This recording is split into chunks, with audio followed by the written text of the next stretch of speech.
सम्मानशील मित्रों, इस श्रृंखला के अंतर्गत आप अपनी भाषा के कई विचार समर्थ गुणीजनों को, विद्वानों को सुन चुके हैं। जैसे विचारों के क्षेत्र में एकदम नया खमीर उठाने वाले सुधीर चंद्र, विनोद शाही, अंबिका दत्त जी और अनूठे कर्मज्ञ सोपान जोशी जी, इन सब को आप सुन चुके हैं। मैं एक कहानी, बल्कि कहानी भी नहीं, कहानी पर बनी फिल्म के जिक्र से बात शुरू करने की मुझे सूझ रही है। कहानी प्रेमचंद की है, शतरंज के खिलाड़ी, और उस पर जो फिल्म हमने देखी और एक अविस्मरणीय अनुभव की तरह बरसों बाद आज भी हमारे मन में टिकी हुई है, वो शतरंज के खिलाड़ी कहानी। नाम भी यही था उसका, सत्यजीत रॉय की फिल्म। मित्रों, कहानी प्रेमचंद की है, फिल्म सत्यजीत रॉय की। अवध के नवाब को गद्दी से हटाने की सारी तैयारियां पूरी हो चुकी हैं। अंग्रेज़ रेजिडेंट आकर उसे चार्जशीट थमाता है। नवाब वाजिद अली शाह अपना राजमुकुट उतार कर सौंपने से पहले उस अंग्रेज़ से 2 सवाल पूछता है। पहला, तुम कैसे कह सकते हो कि मेरी प्रजा मुझसे खुश नहीं है? ये आरोप लगाया था ना अंग्रेज़ ने। तुम्हारा पैमाना ही उनका भी पैमाना हो, ये क्यों कर जरूरी है? और दूसरा सवाल, क्या तुम्हारा सम्राट कथक नाच सकता है? निश्चय ही अंग्रेज़ के लिए ये सवाल एकदम फिजूल, हास्यास्पद रहे होंगे और जवाब देने की उसे ज़रूरत भी महसूस नहीं हुई होगी। मगर क्या सचमुच ये सवाल बेमानी है? क्या बात कुल मिलाकर सिर्फ इतनी ही है कि सत्यजीत राय के इस चरित्र से सहानुभूति है, एक ऐसी सहानुभूति जो उस तरह कहानीकार प्रेमचंद की भी दृष्टि की परिधि के बाहर है? नहीं, यहाँ सवाल 2 सभ्यताओं, बल्कि 2 नितांत भिन्न मूल्य दृष्टियों की टकराहट का है। वाजिद अली शाह का पतन क्यों हुआ, या कि अवध अथवा समूचा हिंदुस्तानी क्यों इतनी आसानी से गोरों के हाथ में चला गया? इस सवाल का जवाब यूँ तो बड़ा सीधा लगता है और वह प्रेमचंद की कहानी में पूरी स्पष्टता और मार्मिकता के साथ रचा हुआ है। किंतु क्या वही पूरा सच है? निश्चय ही स्वतंत्रता की जो कीमत चुकानी पड़ती है, सामाजिक कायाकल्प की, शाक्त और नैतिक के एक नए कॉम्बिनेशन की जो कीमत चुकानी पड़ती है, वह हम नहीं चुका सके। राजनीतिक दृष्टि से भी हमने खुद को पूरी तरह वध्य और वेद्य बना लिया था। प्रेमचंद जो देख और दिखा रहे हैं वह भी बहुत कड़वी सच्चाई है, और उसके दायरे में सिर्फ अवध की नवाबी ही नहीं, टुकड़ों में बटे हुए एक समूचे देश की जर्जर अस्मिता आती है। इसमें कोई संदेह नहीं कि इतनी बड़ी विफलता इस तरह ढांपी नहीं जा सकती। परंतु क्या वाजिद अली शाह का भोलापन केवल आत्म प्रवंचना भरा है? क्या भोलापन शक्ति नहीं है, सिर्फ काइयापन ही शक्ति है? क्या बालकोचित और स्त्रियोचित गुणों के बिना कोई भी कला, कोई भी सृजनात्मकता संभव है? तब फिर जो कलाकार की शक्ति है वह राजा की दुर्बलता ही हो, यह मानकर चलना कहाँ तक उचित है? राजा और प्रजा के संबंध को लेकर ही नहीं, स्वयं राजधर्म की अवधारणा को लेकर भी 2 सभ्यताओं का सोच बहुत अलग हो सकता है। अपनी मान्यताओं को दूसरे पर थोपना क्या अमानुषिक अन्याय नहीं? मुझे नहीं मालूम अवध के नवाब ने ये सवाल सचमुच पूछे थे या नहीं, पूछे ही होंगे, कुछ आधार तो होगा जो राय ने ऐसा कथोपकथन करवाया। परंतु कम से कम सत्यजीत राय के वाजिद अली शाह ने उनसे जवाब तलब करने आए उन बाजार चौधरियों से जो सवाल पूछे, वे सिर्फ उसकी व्यक्तिगत नियति के सवाल न हो करके एक विदेशी सभ्यता के दर्प स्फीत पूर्वग्रहों को संबोधित सवाल भी थे। ये ठीक है कि किसी सभ्यता और संस्कृति की रक्षा केवल इस तरह के भोले और अकर्मण्य विश्वास से नहीं हो सकती। ऐसी संस्कृति के केंद्र में यदि अपेक्षाकृत ज़्यादा खुलापन होता भी है तो वो स्पृहणीय चाहे जितना हो, एक खतरनाक खुलापन तो है ही, और इसलिए उसे बचाए रखने के लिए आंतरिक गतिशीलता, सामाजिक राजनीतिक जागरूकता, कर्मठता भी अनिवार्य है। तस्वीर का ये दूसरा पहलू आप देख लीजिए रविंद्रनाथ ठाकुर के लेखों में, और उससे भी अधिक प्रखरता के साथ स्वयं महात्मा गांधी के हिंद स्वराज तथा काशी हिंदू विश्वविद्यालय के उद्घाटन के अवसर पर दिए गए अद्भुत मर्मस्पर्शी भाषण में उद्घाटित हुआ है। आपने सबने पढ़ा होगा, पढ़ा भी नहीं होगा, सुना जरूर होगा। उदाहरण के लिए रविंद्रनाथ का एक लेख मैंने पढ़ा है, मेरे पास होगा कहीं, शिवाजी एंड हिज टाइम्स।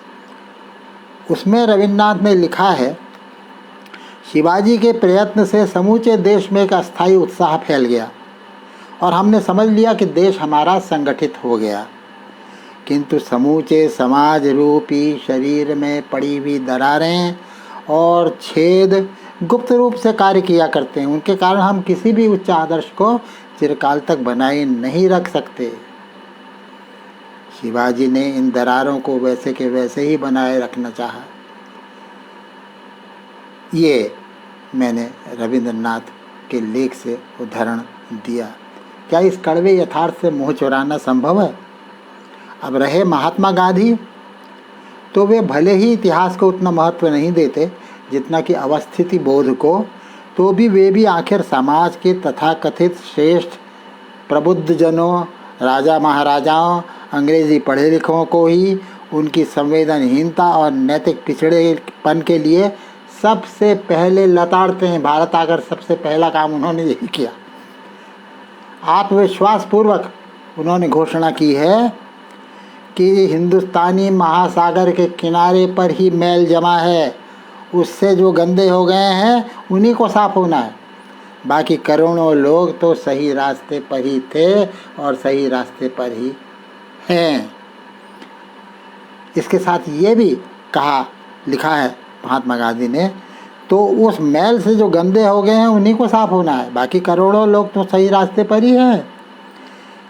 ये भी कि हम पहले अपना घर साफ रखें तो रहने वाले ही उसमें रहेंगे, विदेशी तो चले ही जाएंगे। प्रजा की हाय अंग्रेज़ों पर नहीं पड़ेगी, हम ही पर पड़ेगी। अपनी गुलामी में खुद ही सहायक बनने के लिए कोई बाधा नहीं है। ये सब महात्मा गांधी के वाक्य हैं।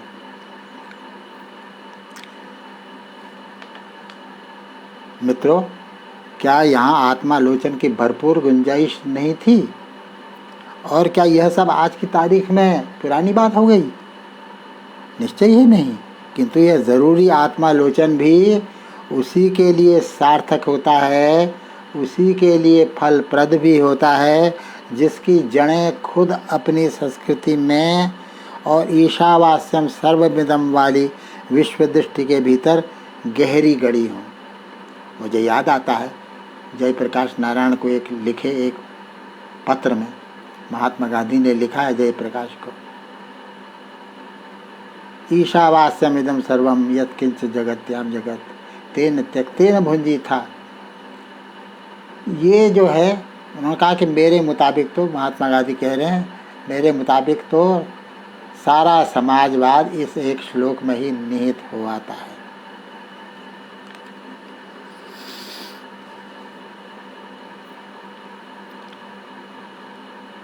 मित्रों, लेकिन जिस आत्मालोचन की मांग महात्मा गांधी के सरीखे कर्मयोगियों के कर्म से और वचन से, चिंतन से उजागर हुई, वह क्या आज की तारीख में अप्रासंगिक हो गया?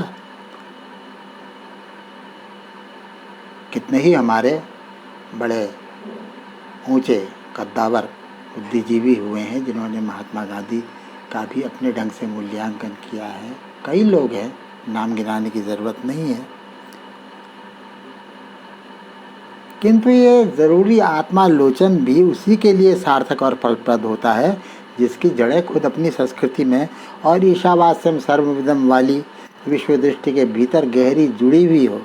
बिना इस आत्मविश्वास के दूसरी संस्कृति के पास जाना अपने को नया करना नहीं, बल्कि आत्महीनता और आत्मधिक्कार को ही उपजा सकता है, उपजाया है, ऐसा हुआ है।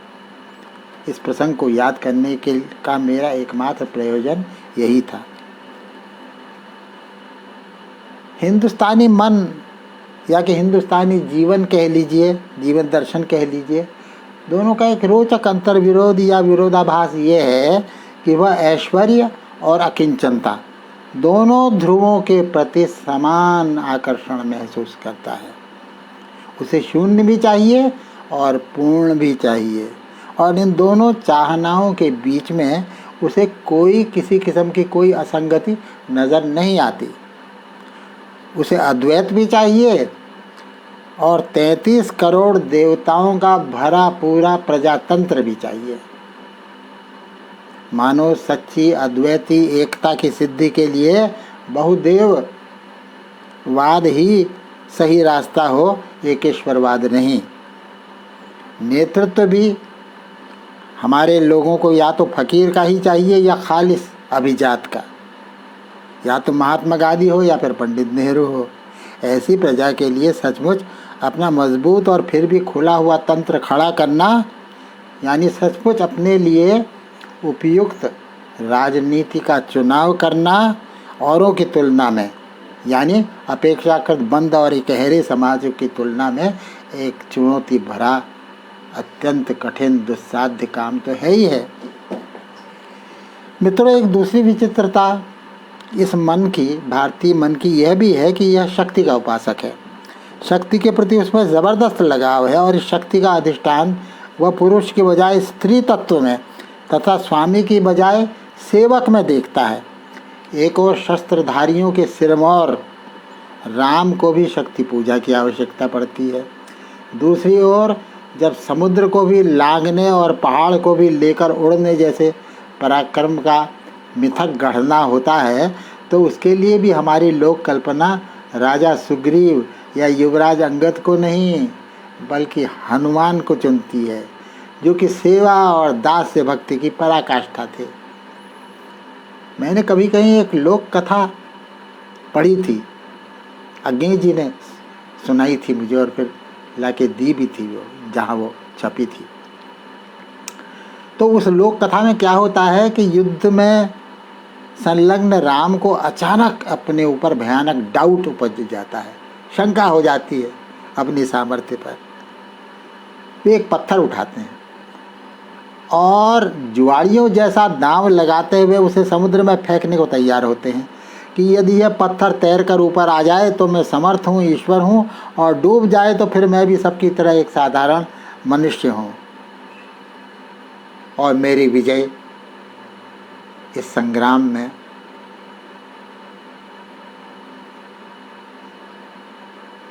निश्चित नहीं है, हार भी सकता हूँ, मैं अपराजय नहीं हूँ।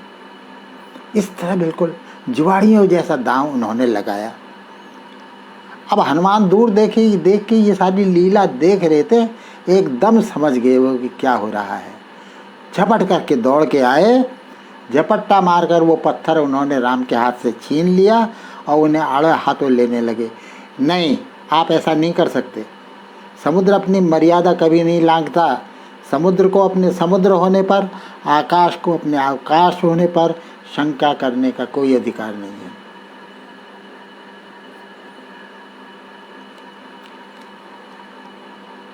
यह कथा हमारे मन में कुछ मिलते जुलते प्रसंग उभारती है। आपके मन में भी उभरे होंगे ऐसे प्रसंग। ऐ खुदा मुझे इम्तहान में मत डाल, या बाइबल में लिखा है ना, thou shalt not tempt thy God.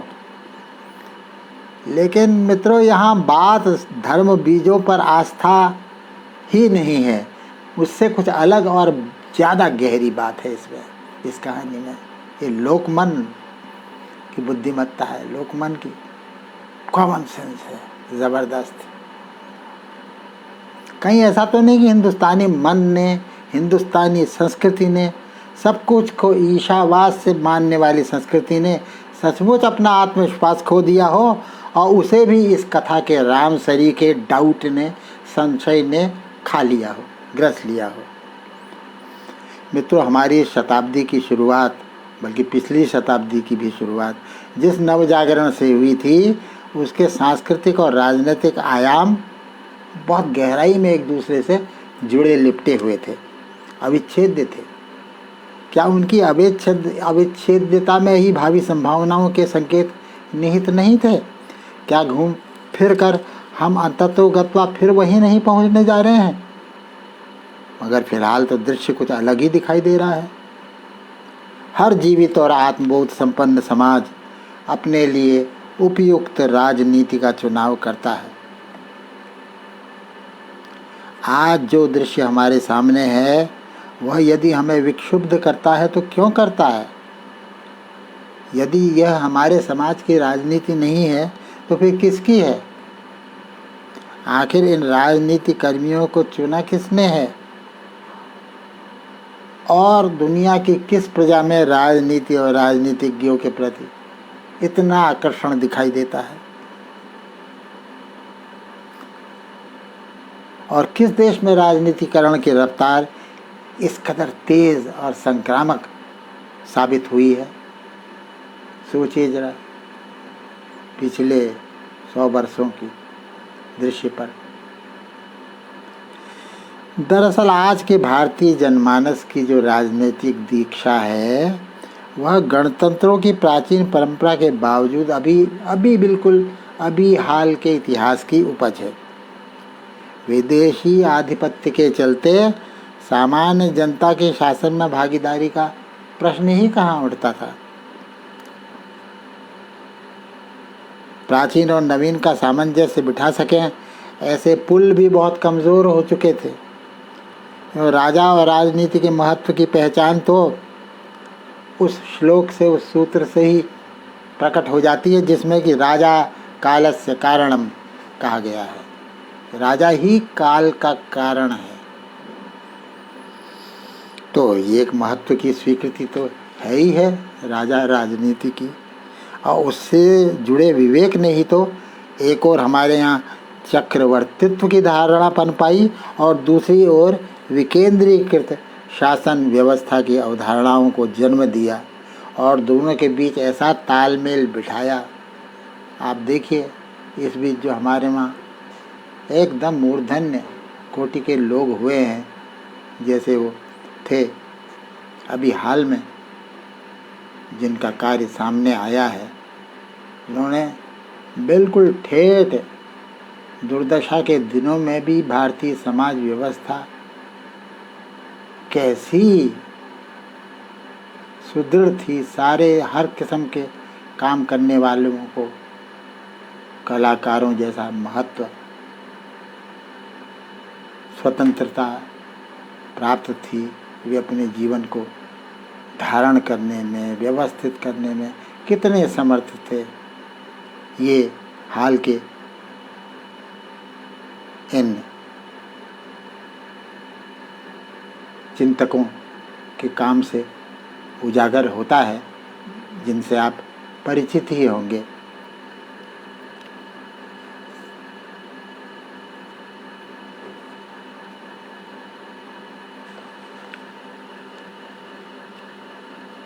यह अपेक्षा भी असंदिग्ध रूप से सदा सामने रखी हमने कि राजा सदा न्याय मार्ग से ही प्रजा का परिपालन करेगा, और यह अपेक्षा भी पूरी न कर सकने वाले राजा को हटाया भी जा सकेगा। स्वस्ति प्रजाभ्यः परिपालयन्तां न्यायेन मार्गेण महिषा गो ब्राह्मणेभ्यः शुभमस्तु लोका समस्ता सुखिनो भवन्तु। किंतु राजधर्म की यथार्थवादी समझ जैसे जैसे ढीली पड़ती गई वैसे ही वैसे एक उदासीनता और अन्याय सहन करते चले जाने की आदत भी जनमानस में जड़ फेंकती चली गई, जड़ जमाती चली गई। जासुराज प्रिय प्रजा दुखारी, सो नृप अवश्य नरक अधिकारी वाली बात तो जाने कहाँ बिला गई भीतरी भीतर, और को नृप होए हमें का हानि वाली मानसिकता ही हमारे सामूहिक आचरण में जड़ पकड़ती गई।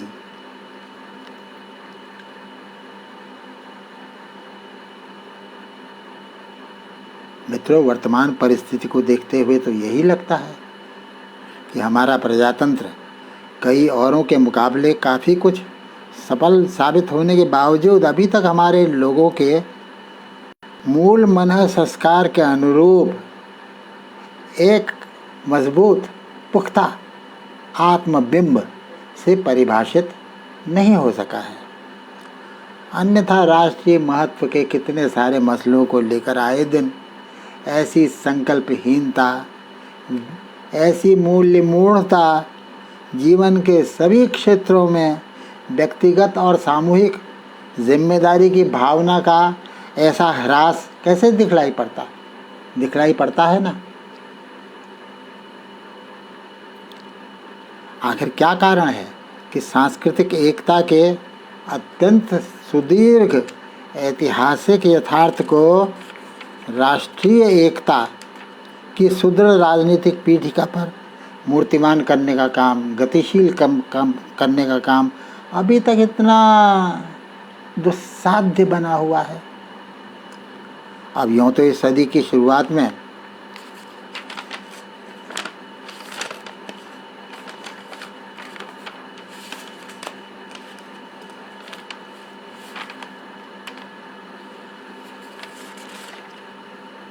भारत के राजनीतिक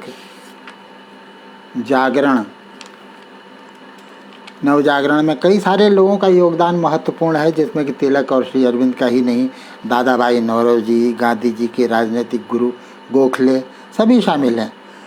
किंतु सबको साथ लेकर चलने और विराट जन समुदाय के संस्कार और संवेदन को गहरे में झंकृत करने की अभूतपूर्व प्रतिभा तो महात्मा गांधी के ही नेतृत्व में प्रकट हुई।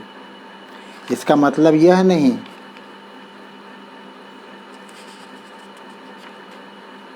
कि उनके आविर्भाव ने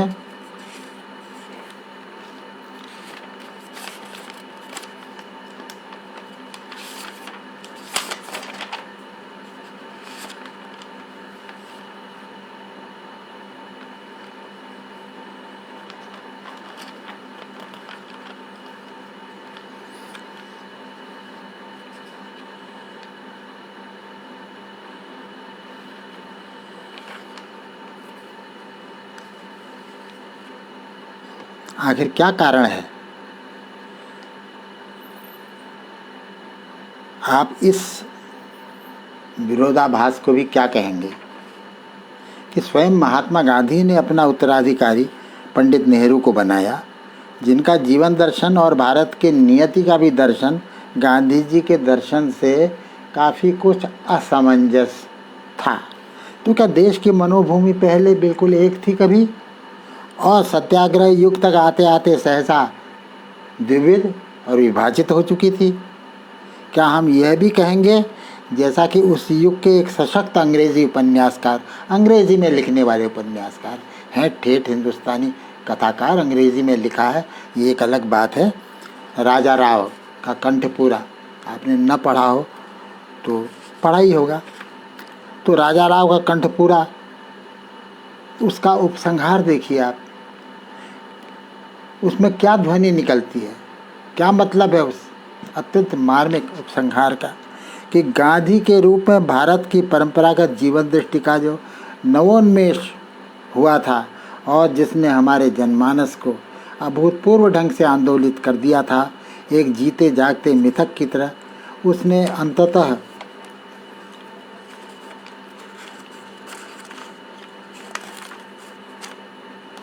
पंडित नेहरू तथा अन्य पश्चिमोन्मुख बुद्धिजीवियों के सामने हार मान ली या समझौता कर लिया।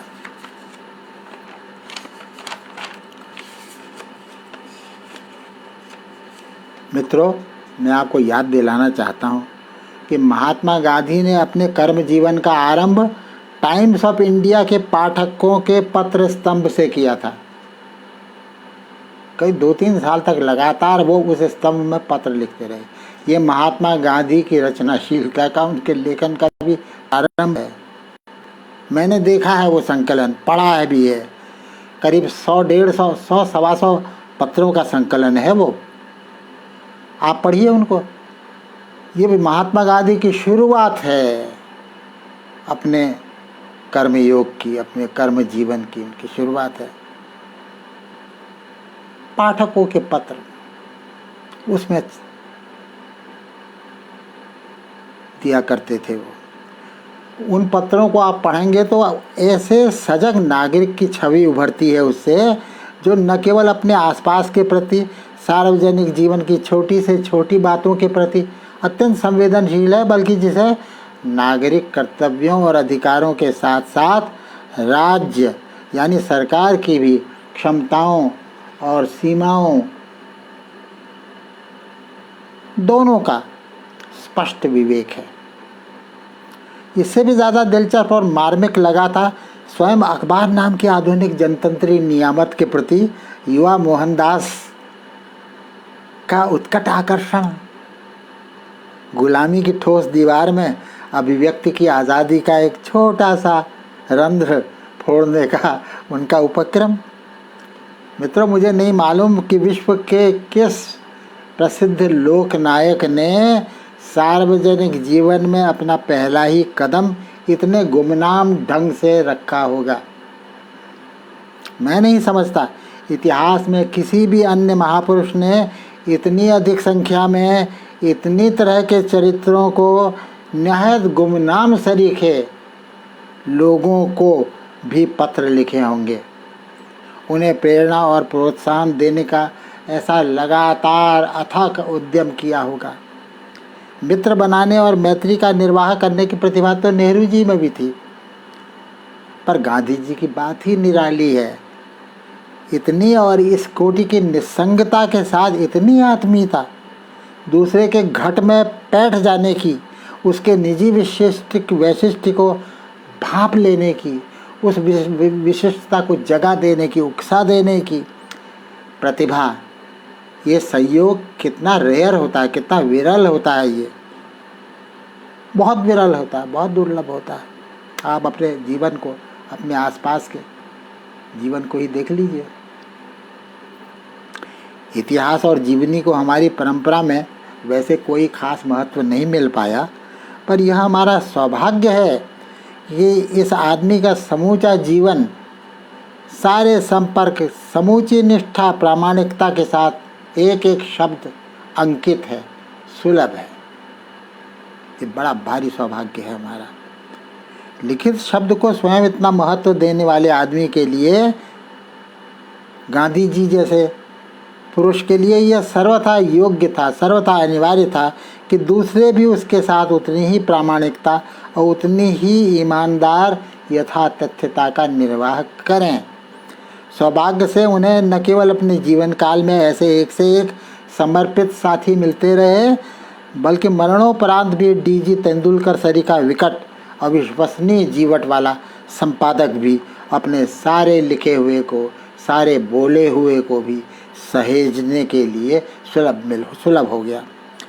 हम में से मित्रों, जिसने भी गांधी वाङ्मय के इस विपुल भंडार में तनिक भी ताक झाँक की होगी, वही उन विशेषणों का अर्थ समझ सकता है। मेरा सौभाग्य मानता हूँ कि अपनी चढ़ती उम्र में मुझे ऐसा सौभाग्य मिला, और स्वयं वहाँ नवभारत, वहाँ जा कर के अहमदाबाद और पुराने अंक, पुरानी फाइलें भी देखी मैंने।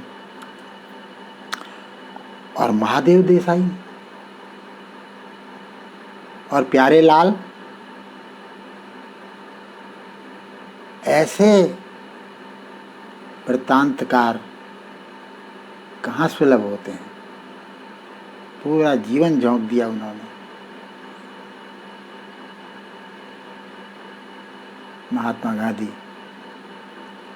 से संबंधित बातों को क्रमबद्ध करके सुरक्षित करने में। डॉक्टर जॉनसन को बोसवेल जैसा जीवनीकार मिला, वृद्ध महाकवि गोएटे को एकरमान मिला और महात्मा गांधी को दोनों मिले। देखिए आप, बोसवेल भी और एकरमान भी। बोसवेल प्यारेलाल के समकक्ष लगते हैं और महादेव देसाई एकरमान के। तो जिसे नेगेटिव कैपेबिलिटी कहा जाता है ना, अपने आप को ओट करने की क्षमता, यानी जिसके बारे में आप लिख रहे हैं, जिसे रिकॉर्ड कर रहे हैं, जीवंत स्मृति की तरह से एक एक चीज़ जो बोसवेल में थी वो प्रतिभा, इसलिए संसार का सबसे बड़ी आत्मकथा माना जाता है। जी आत्मकथा नहीं, जीवनी माना जाता है उसको। वही महादेव देसाई का संबंध महात्मा गांधी से।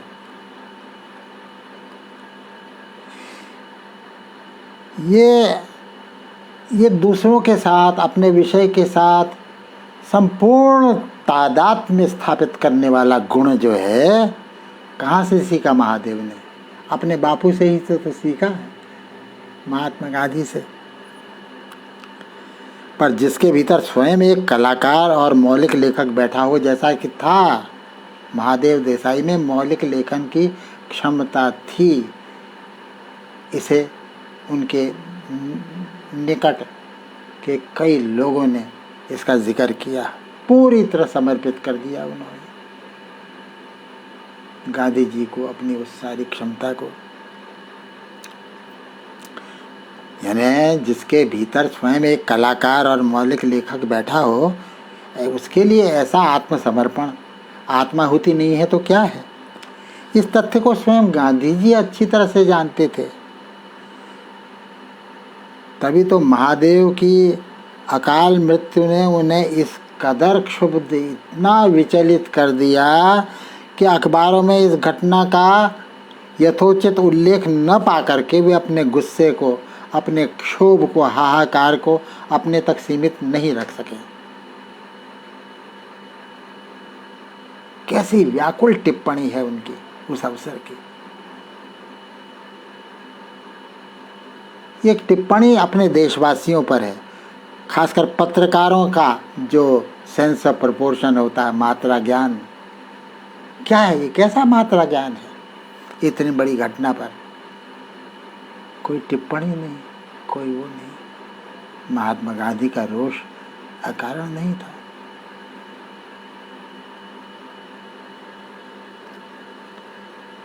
उनके लिए, महात्मा गांधी के लिए महादेव की मौत शहादत ही थी, कोई मामूली मौत नहीं। उनकी दृष्टि में शहादत का मूल्य सरदार भगत सिंह की शहादत से किसी कदर कम नहीं था।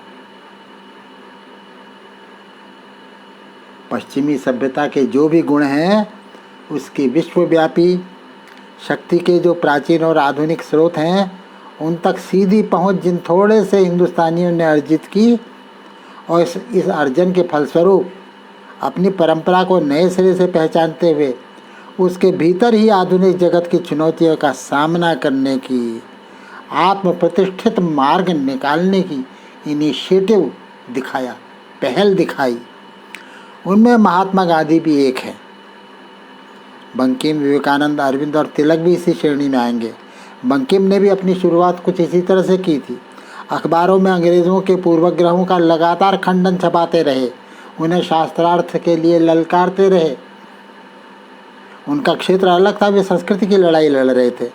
पर अखबार नामक यह आधुनिक अस्त्र का इस्तेमाल करने की सूझबूझ उनकी भी उतनी ही पैनी थी जितनी महात्मा गांधी की। श्री अरविंद और लोकमान्य तिलक के साथ भी यही बात थी। क्या सचमुच वह सारी पहल व्यर्थ चली गई? सच्चे अर्थों में भारतीय आधुनिकता की पहल, और हम उससे लाइलाज ढंग से हट गए, विचलित हो गए। आज के हालात को देखते हुए तो कुछ ऐसा ही लगता है। पर इतिहास कभी कभी बड़े अनप्रिडिक्टेबल ढंग से, बड़े अपूर्वानुमेय ढंग से काम करता है, और हमें अपने देश के इतिहास पर, उसकी छुपी हुई अप्रकट अंतर्धाराओं पर, विरुद्धों का भी सामंजस्य घटित करने की उसकी क्षमता पर जितनी भी बची खुची है अब वो पहले जैसी तो नहीं रही वो खेलता, लेकिन जो भी जितनी भी बची खुची है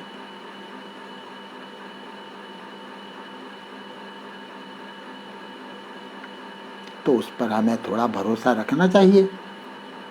सबसे पहले तो हमें इस भूलने के महारोग जो है हिंदुस्तानियों का, भूलने का महारोग, उसके विरुद्ध खड़ा होना चाहिए।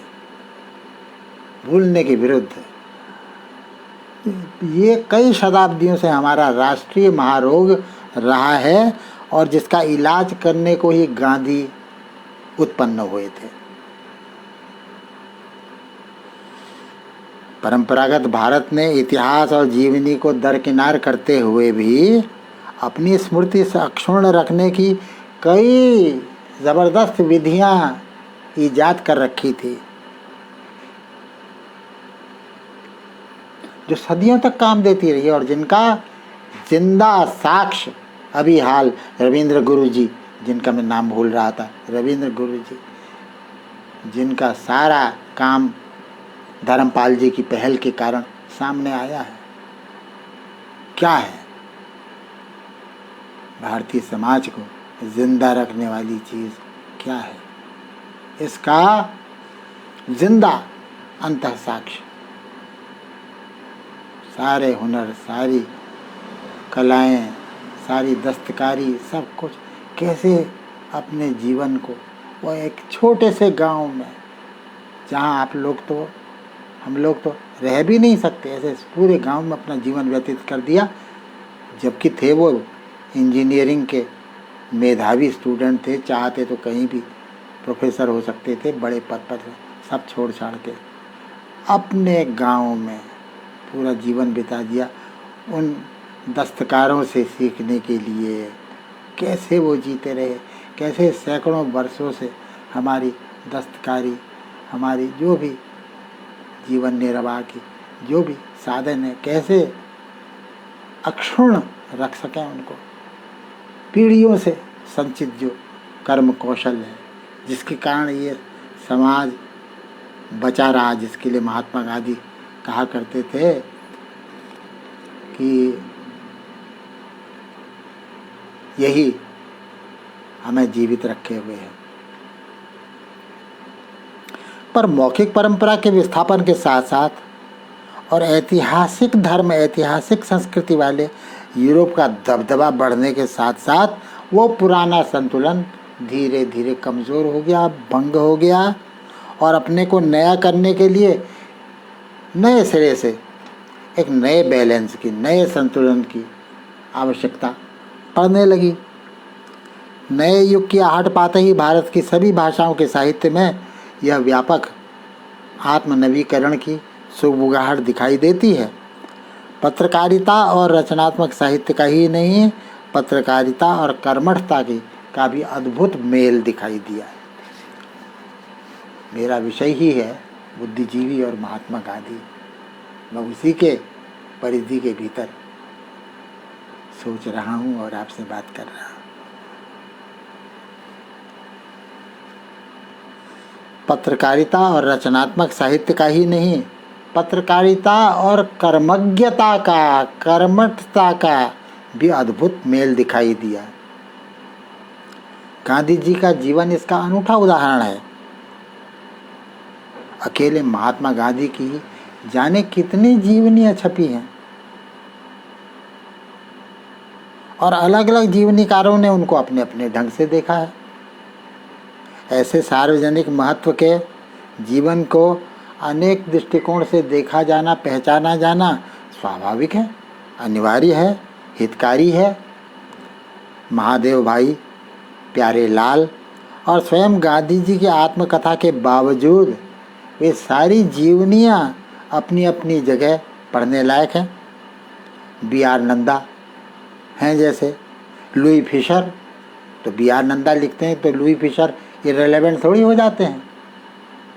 कुछ बातें यहाँ मिलेंगी, कुछ वहाँ मिलेंगी, परस्पर पूरक है वो। ऐसी आचार्य कृपलानी, कितने लोगों ने पढ़ी होगी आचार्य कृपलानी की पुस्तक?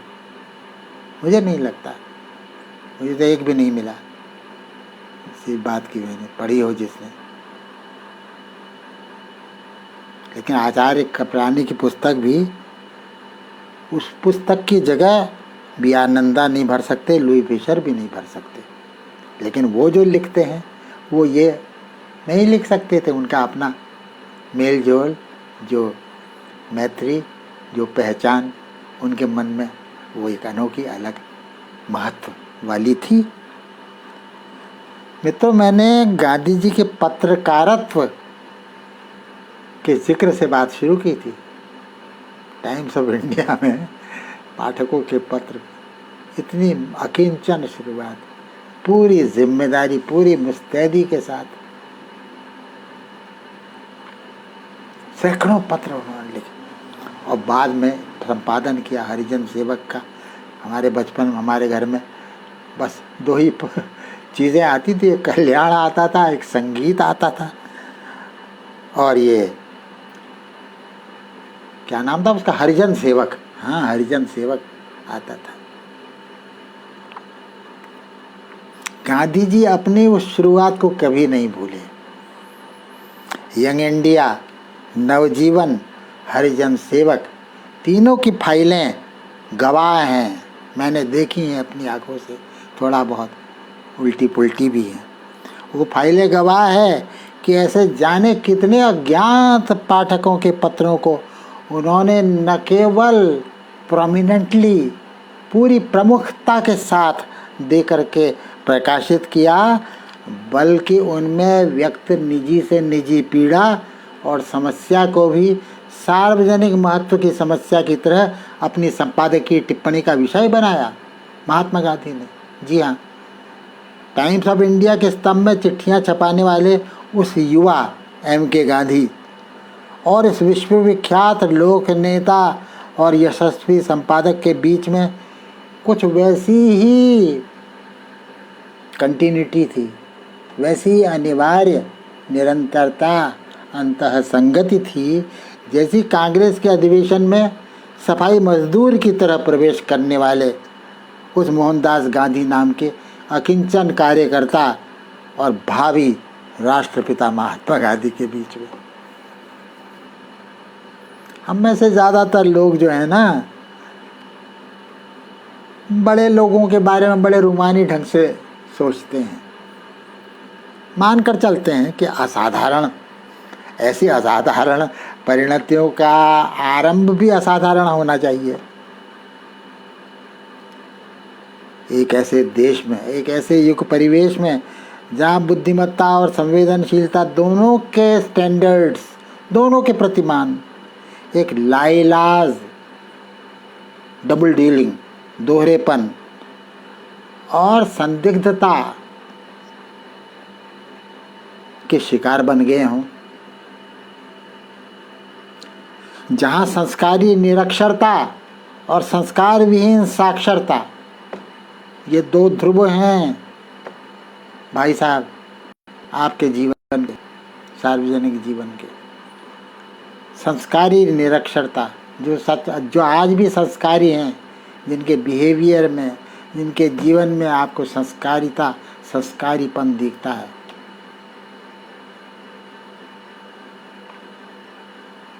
एक तरफ ये, लेकिन वो भी कैसे टिकेंगे? आवश्यक है साक्षरता, समय के साथ आगे बढ़ना। तो ज़रूरत पड़ी साक्षरता की।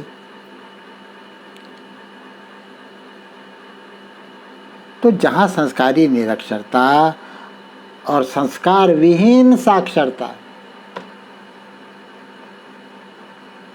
जिनमें संस्कार जीवित है,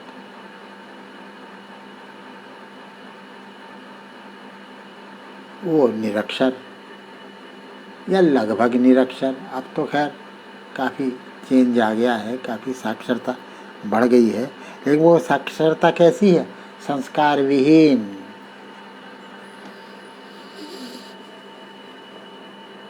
एक निरक्षर, तथाकथित निरक्षर, आपको ज़्यादा आत्मविश्वास दे सकता है, आपको अपने भी जीने मरने के तरीकों का ज़्यादा कायल बना सकता है, बनिस्बत एक इस परोपजीवी शिक्षा के बूते शिक्षित कहलाने वाले साक्षर में। तो जहाँ संस्कारी निरक्षरता और संस्कार विहीन साक्षरता के बीच हर तरह का परोपजीवी पुण्यात्मापन बेखटके फल फूल रहा हो और वास्तविक रचनाशीलता अपने आप अलग थलग पड़ जाती हो, वहाँ प्रतिभा और विलक्षणता जैसे असंदिग्ध प्रतीत होने वाले शब्दों का अर्थ भी मित्रों असंदिग्ध नहीं रह जाता। इस भयानक विडंबना को आप सीरियसली पहचानिए, देखिए, नाम दीजिए उसको। अब इस संयोग को भी क्या कहा जाए कि स्वयं गांधी जी के पत्रकार कर्म का अति संक्षिप्त पर अत्यंत मार्मिक मूल्यांकन मेरे देखने में आया, पढ़ने में आया, वह अरुण शौरी का था, जो कि हिंदी में नहीं अंग्रेजी में ही लिखते रहे। उस हिंदी में जिसमें साहित्य और पत्रकारिता के बीच भारत की सभी भाषाओं से ज़्यादा विलक्षण और घनिष्ठ रिश्ता रहा है 19वीं शताब्दी के शुरुआती वर्षों से लेकर, मुझे कम से कम अपनी पीढ़ी के साहित्यिकों में एक भी ऐसा नहीं मिला। ऐसा तो मैं कैसे कहूँ, नहीं कहना चाहिए ऐसा, नहीं, कभी कभी निराशा इतनी गहरी हो जाए कि हाइपरबोल अति कथन के बगैर बात ही नहीं बनती, जान पड़ती। कुछ सत्य का ही अति कथन है। मुश्किल है अपने साहित्यिक मित्रों के बीच में मुझे बमुश्किल ही कभी कोई ऐसे मिले हों जो कि गांधी विचार, गांधी कर्म की प्रासंगिकता या अप्रासंगिकता के बारे में सहज गंभीरता के साथ बात कर सकता हो, उससे सचमुच एक बौद्धिक संबंध बनाने की ज़रूरत महसूस करता हो। आज भी इस स्थिति में कोई गुणात्मक परिवर्तन नहीं आया है। हम वहीं हैं जहाँ मेरे लड़कपन के बरसों में हम थे, बल्कि नीचे ही आए हैं हम, ऊपर नहीं गए हैं। सिर्फ सुविधा और अवसरवादिता के तर्क से एक नितांत चैन धर्मी खंडित मानसिकता के आधार पर उनका अपने पक्ष में इस्तेमाल कर लेने की एक तमीज़, लालच की तमीज़ सीख ली है। वही हमारा बुद्धिजीवीपन है। मित्रों, आचार्य कृपलानी का मैंने जिक्र किया था ना, तो महात्मा गांधी नामक उनकी जो पुस्तक है उसमें उन्होंने एक जगह लिखा है कि दृष्टिकोण आध्यात्मिक होने पर भी कभी भी किसी भी खास धर्म या संप्रदाय के सिद्धांतों की दृष्टि से गांधी जी ने कभी कोई बात नहीं की। व्यापकता और उदारता का ठीक यही दावा कोई चाहे तो अरविंद के बारे में भी कर सकता है, लेकिन अरविंद को सिवाय उनके थोड़े मित्रों के अलावा करता कौन है? कितने बुद्धिजीवी हैं। मैं बिल्कुल चौराहे पर खड़ा होकर के पूछ सकता हूँ ये ललकार करके, कितने बुद्धिजीवी हैं जो बुद्धिजीवी कहलाते हैं और हैं भी? कितने हैं जिन्होंने अरविंद के दी ह्यूमन साइकिल को विचार योग्य तक समझा हो या पढ़ा हो कभी? क्यों?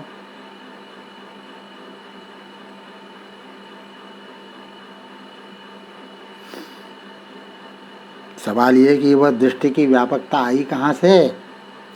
निश्चय ही वह किसी रीढ़हीन उदारवाद या परोपजीवी विचारों का फल तो थी नहीं।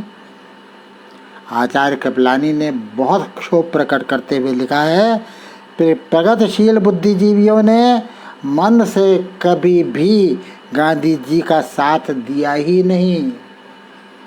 प्रगतिशील बुद्धिजीवियों ने, मामूली बुद्धिजीवियों ने नहीं, जो अपने को प्रगतिशील मानते और कहते हैं और कहलाते भी हैं, उन्होंने खास और ख़ास बुद्धिजीवी जो हैं इस देश के तथाकथित हिंदी पट्टी के भी। तो कृपलानी ने बड़ा क्षोभ प्रकट किया कि प्रगतिशील बुद्धिजीवियों ने मन से कभी गांधी जी का साथ दिया ही नहीं।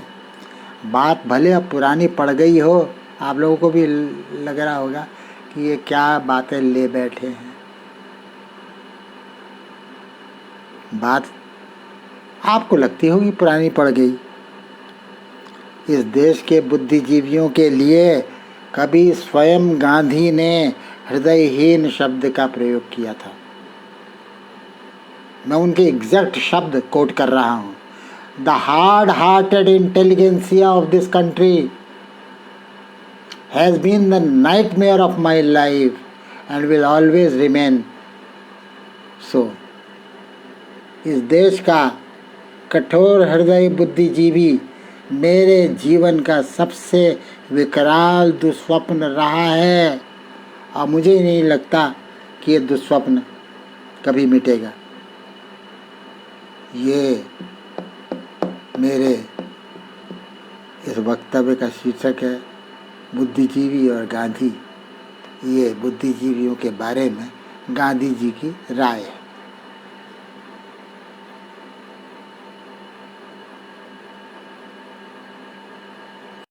हार्ड हार्टेड का जो आरोप लगाया है उन्होंने इंटेलेक्चुअल्स पर, कठोर हृदय, इस आरोप में दिमागी पिलपिलेपन का भी आरोप शामिल रहा होगा, ऐसा मैं समझता हूँ। क्योंकि जिन्हें जगत गति तक नहीं व्यापती, समूचे विश्व को हिला डालने वाला भूकंपीय परिवर्तन भी जिनकी सेल्फ कॉम्प्लेसेंस में, आत्मतुष्टि में एक खरोंच तक नहीं डाल पाता, उनके हार्ड हार्टेडनेस में सॉफ्ट हेडेडनेस शामिल नहीं है। ये भी आप कैसे कह सकते हैं? जो सॉफ्ट हेडेड ही ऐसा हार्ड हार्टेड हो सकता है। मित्रों, आप जरा इस दिलचस्प विरोधाभास को तो देखें। इसी जीवनी के भीतर कृपलानी जी की शिकायत है कि लेखक के रूप में गांधी जी ने न केवल अपनी मातृभाषा गुजराती में बल्कि अंग्रेजी में भी अपनी एक सर्वथा विशिष्ट शैली का निर्माण किया था और जो कुछ भी लिखा था सब का सब शोषित और पीड़ित वर्ग की दृष्टि में रखकर ही लिखा था।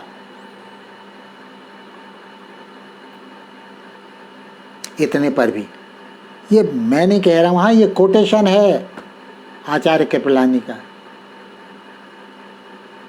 लिखते हैं कि गांधी जी ने लेखक के रूप में न केवल अपनी मातृभाषा गुजराती में बल्कि अंग्रेजी में भी अपनी एक विशिष्ट शैली का निर्माण किया और जो कुछ लिखा प्रायः सब का सब शोषित, वंचित, अवहेलित, पीड़ित समाज के सबसे दबे कुचले लोगों के हित की दृष्टि से ही उन्हीं के बारे में लिखा है जो कुछ लिखा है। और इतने पर भी प्रगतिशील लेखकों के सम्मेलनों में उन्हें कभी कोई मान्यता नहीं मिली। मान्यता मिलने का सवाल ही का, कभी इनवाइट भी नहीं किया गया उनको। प्रगतिशील कोई नहीं मानता था उस ज़माने में भी गांधी जी को। सोचिए क्या मतलब है प्रगतिशील का। हिंदी और हिंदुस्तान में क्या ही व्यंग विपर्य है। मुझे अजीब लगता है कि क्या कह रहे हैं कृपलानी जी। एक और तो खुद कह चुके हैं कि दृष्टिकोण आध्यात्मिक होने पर भी गांधी जी ने किसी खास संप्रदाय की दृष्टि से कभी कोई बात नहीं की। और कहाँ दूसरी ओर वे कुढ़ रहे हैं, कह रहे हैं कि प्रगतिशीलों ने उन्हें नहीं मान्यता क्यों नहीं दी। क्या व्यंग्य विपर्य है ये, देखिए सोचिए। कहाँ तो एक और ये कि आध्यात्मिक दृष्टिकोण होने पर भी किसी संप्रदाय की दृष्टि से उन्होंने कोई बात नहीं की, और कहाँ दूसरी ओर कुढ़ रहे हैं कि प्रगतिशीलों ने मान्यता क्यों नहीं दी महात्मा गांधी को। दिमाग खराब हो गया था उनका कोई गांधी जी को मान्यता देते। अपने कॉमन सेंस को मान्यता नहीं देता जो आदमी, गांधी को मान्य करे, ये कैसे संभव? प्रगतिशीलों की मान्यता और गैर मतवादी दृष्टि, क्या ये दोनों बातें एक साथ कभी संभव है? सवाल यहाँ गांधी का या श्री अरविंद का नहीं है, सवाल उस मानवता के भविष्य का है जो कि धर्म के बिना नहीं रह सकती, मगर जो दूसरी ओर धर्मोन्माद से भी 100% सुरक्षित रहना चाहती है।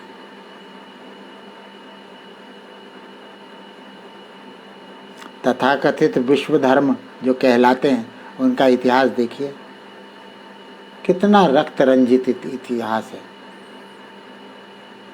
तो उन तथाकथित विश्व धर्मों के रक्त रंजित इतिहास से उबर करके अपनी धर्मनिरपेक्ष आधुनिक बुद्धि की उपलब्धियों के साथ जीते हुए भी धार्मिक और नैतिक बने रहना चाहती है जो मानवता, उसके भविष्य का सवाल है।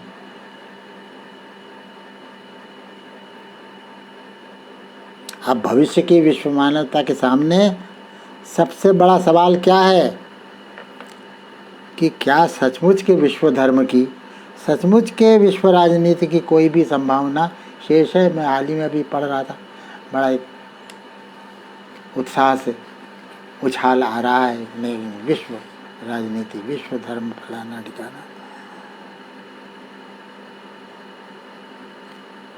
क्या है ऐसी कोई संभावना अब भी शेष, या कि वही का वही इतिहास बार बार दोहराया जाएगा? The only lesson history teaches us is that man learn nothing from history. एकमात्र सीख जो इतिहास हमें सिखलाता है वह यह है कि इतिहास अपने को ही दोहराता है बार बार, कि आदमी अपने इतिहास से कभी कोई सबक नहीं लेता। केवल महात्मा गांधी जैसे कर्मयोगी ही इसको संभव मानते हुए उसके लिए समूचा अपेक्षित पुरुषार्थ करते हैं जिंदगी भर।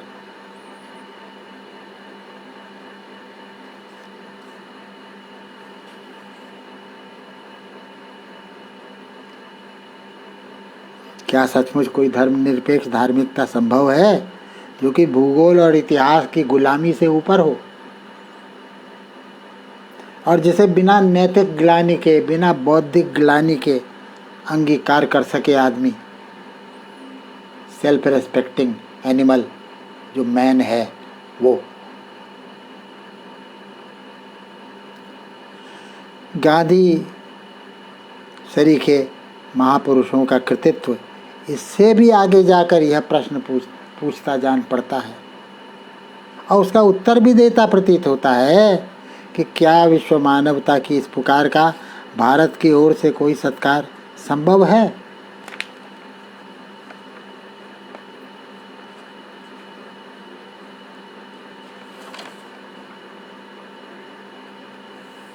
मगर ये प्रश्न भी तो तभी प्रासंगिक होता है ना, और उसका उत्तर भी सही उत्तर तभी माना जाएगा ना जब भारत भारत के रूप में बचा रहे या बचा रहने दिया जाए। क्या यह सचमुच हमारे आधुनिक और प्रगतिशील बुद्धिजीवियों का विषय है? हो सकता है अभी भी।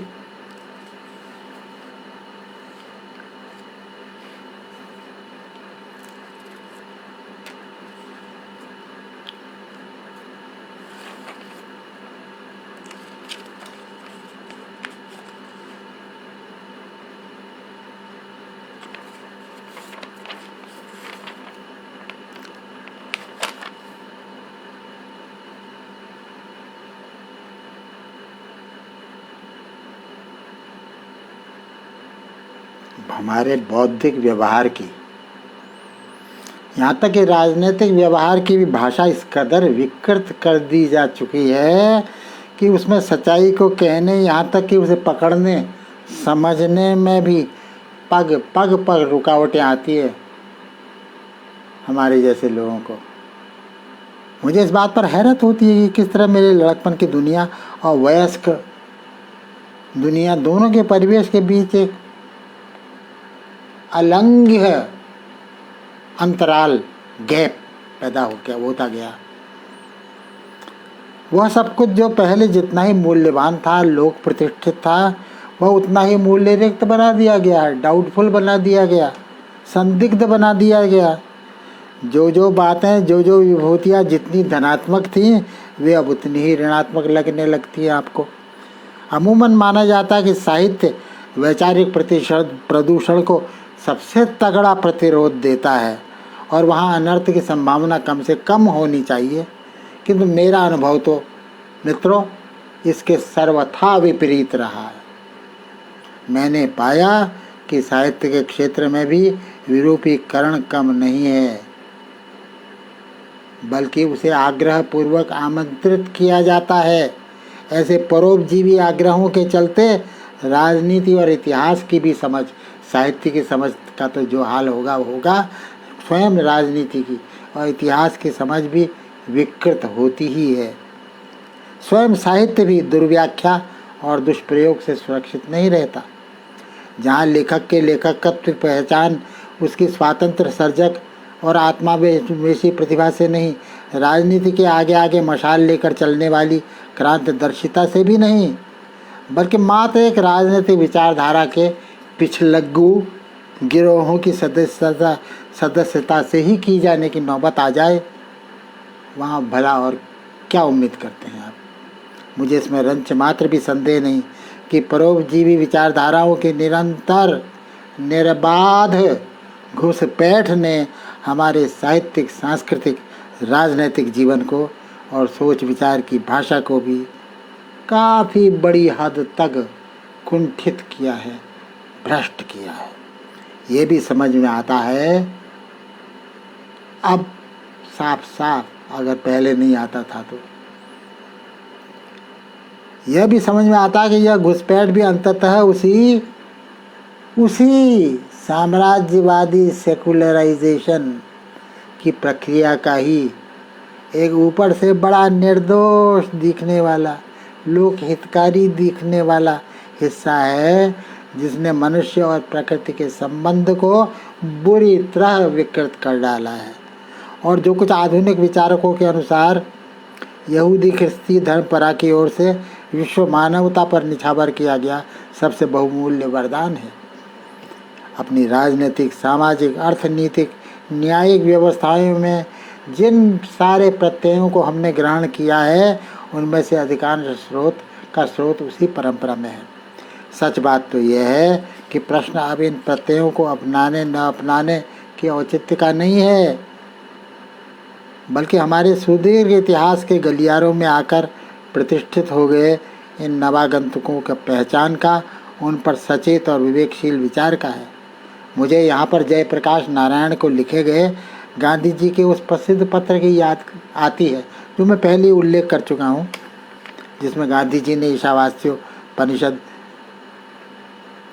के पहले ही मंत्र को उद्धृत करते हुए कहा कि जयप्रकाश, मेरे लिए तो इस एक श्लोक में तुम्हारा पूरा समाजवाद निहित है। मैं नहीं समझता कि इस बात की गंभीरता को, इसके गहरे सांस्कृतिक निहितार्थों को तब या बाद में भी कभी समझा गया होगा। सोचने की बात है, यदि यह सारी दुनिया ईशावास से नहीं है, यदि सृष्टि से नितांत परे सातवें आसमान में बैठे हुए सृष्टा को छोड़ करके बाकी सारी समूची सृष्टि दिव्यता से खाली है, अदिव्य है, दिव्यता रहित है, तो फिर ऐसी सृष्टि, ऐसी प्रकृति अपने मालिक बन बैठे मनुष्य के लिए निर्बाध उपभोग की और विजय की सामग्री के सिवा और क्या बन सकती है? क्या यह मनुष्य की भोग लालसा और विजिगीषा दूसरों को जीतने की लालसा को खुला निमंत्रण ही नहीं है। उस मनुष्य को जिसे यह विचारधारा सृष्टि के केंद्र में प्रतिष्ठित करती है, चराचर जगत का भोक्ता और स्वामी बनाकर। अब ऐसी विश्व दृष्टि की परिणति यदि स्वयं मनुष्य के दर्शन में, मानवीय चेतना के ही दर्शन में, नियंत्रण में होने लगे तो क्या यह परिणति अस्वाभाविक कही जाएगी? स्वाभाविक ही नहीं है वो।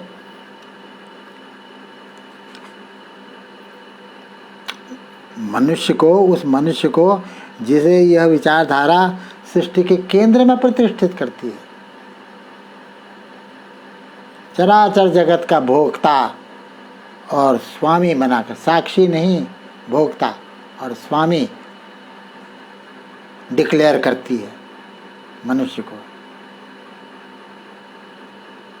खुला निमंत्रण है ये मनुष्य की भोग लालसा को, विजयाकांक्षा को,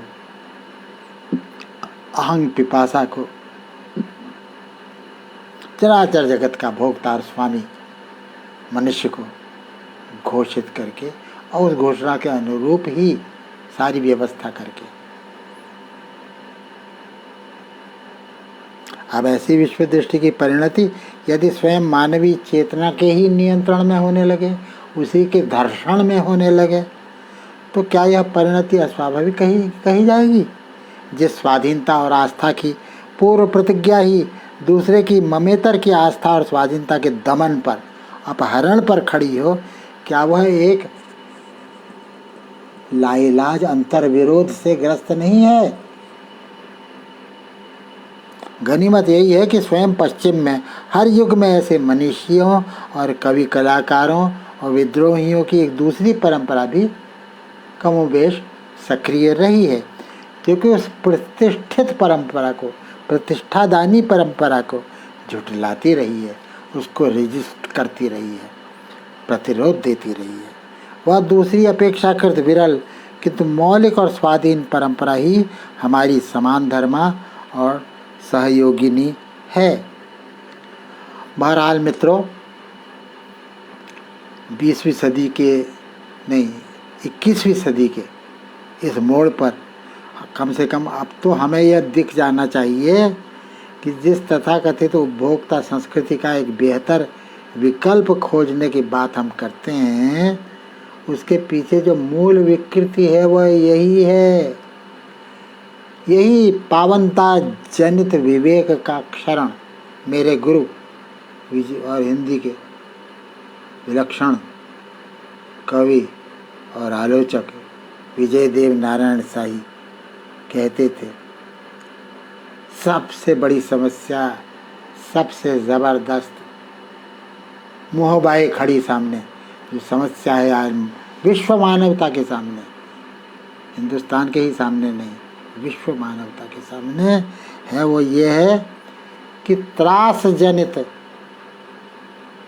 पावनता के ऊपर, पावनता जनित विवेक, त्रास जनित विवेक के ऊपर पावनता जनित विवेक का जो लगातार क्षरण हुआ है, उसका कैसे इलाज किया जाए, उस पावनता मूलक बोध को कैसे, जो मनुष्य में आज भी कहीं है,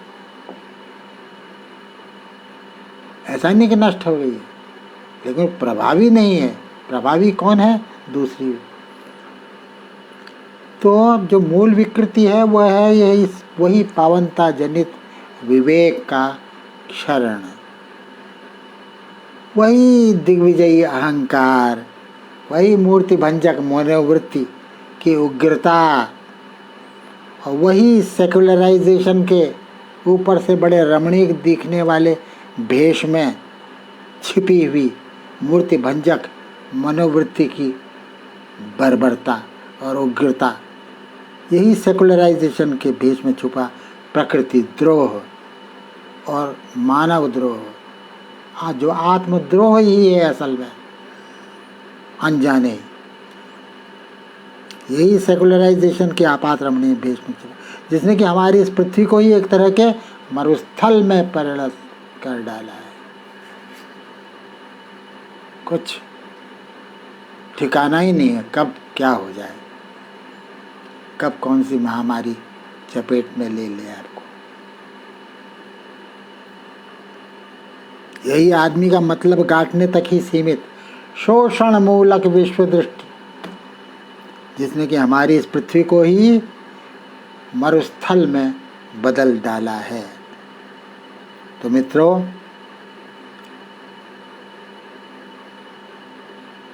हमारे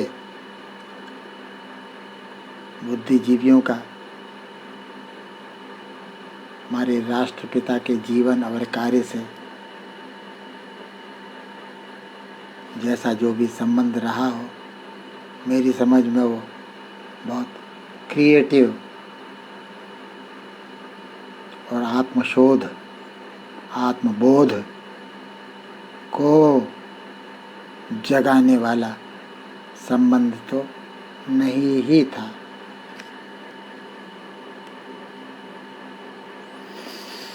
तो इस पुण्य अवसर पर महात्मा गांधी को याद करने की इस पावन बेला में हम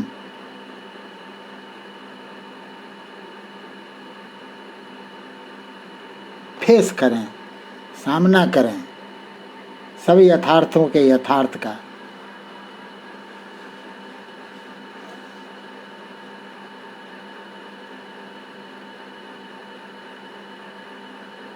पावनता के बोध को ही कुचलने को अभिशप्त इस आधुनिक सभ्यता के, जिसे सबसे पहली और सबसे तगड़ी चुनौती स्वयं महात्मा गांधी ने दी थी। यह शोषण मूलक विश्व दृष्टि, जिसने कि हमारी पृथ्वी को ही एक तरह के मरुस्थल में परिणत कर दिया।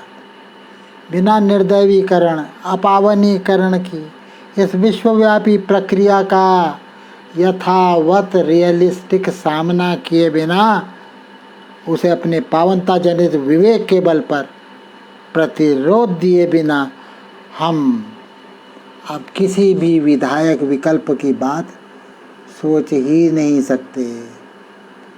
आज हम महात्मा गांधी को, अगर ये मात्र एक उपचार ही नहीं है तो, औपचारिकता ही नहीं है तो, अगर ये एक सचमुच की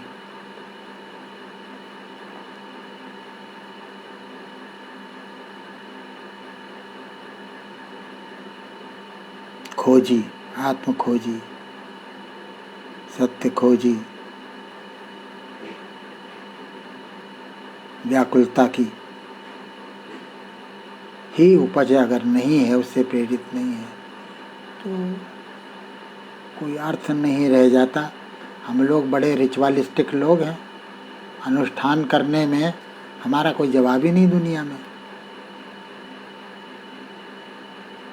हर चीज़ का हम त्यौहार मना लेते हैं, हर चीज़ को एक रिचुअल में, एक अनुष्ठान में बदल देते हैं और समझते हैं कि हम उसके जो हैं, हम ही हैं ठेकेदार उसके।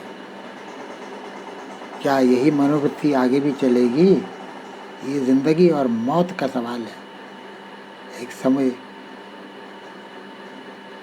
चराचरवादी सभ्यता है, ये चराचरवादी सभ्यता का दुस्वप्न है, स्वप्न है जो कि दुस्वप्न में पद बदल दिया गया है। उसको दुस्वप्न से उबार करके सचमुच स्वप्न और यथार्थ में परिणत करने की चुनौती झेलना की अनिवार्य चुनौती अगर हम महसूस नहीं करते तो हमें इस प्रकार के अनुष्ठान हमारे सार्थक नहीं होंगे। वो सार्थक हों, इसके लिए आवश्यक है कि हम जो चुनौती हमारे सामने है उसको यथावत देखें, सामना करें उसका, अपने को धोखे में डाले बिना। तो मैं फिर रिपीट करूँगा, अंतिम वाक्य है ये मेरे आज के वक्तव्य का कि बिना निर्दैवीकरण अपावनीकरण की इस विश्वव्यापी प्रक्रिया का यथावत सामना किए बिना उसे अपने पावनता जनित विवेक के बल पर प्रतिरोध दिए हम अब मनुष्यता के लिए किसी विधायक विकल्प की बात सोच भी नहीं सकते। बहुत बहुत धन्यवाद मेरे मित्रों, आपने अपना बहुमूल्य समय दिया इस महत्वपूर्ण श्रृंखला के समापन के अवसर पर यहाँ आकर के मैं इसके लिए आपका और अपने परम मित्र और उद्यम समर्थ अर्पण कुमार जी को हार्दिक साधुवाद धन्यवाद देता हूँ, जिन्होंने मुझे इसके लिए आमंत्रित किया और आप सब लोगों का दर्शन, आप सब लोगों के सत्संग का विरल अनुभव सुलभ कराया। धन्यवाद।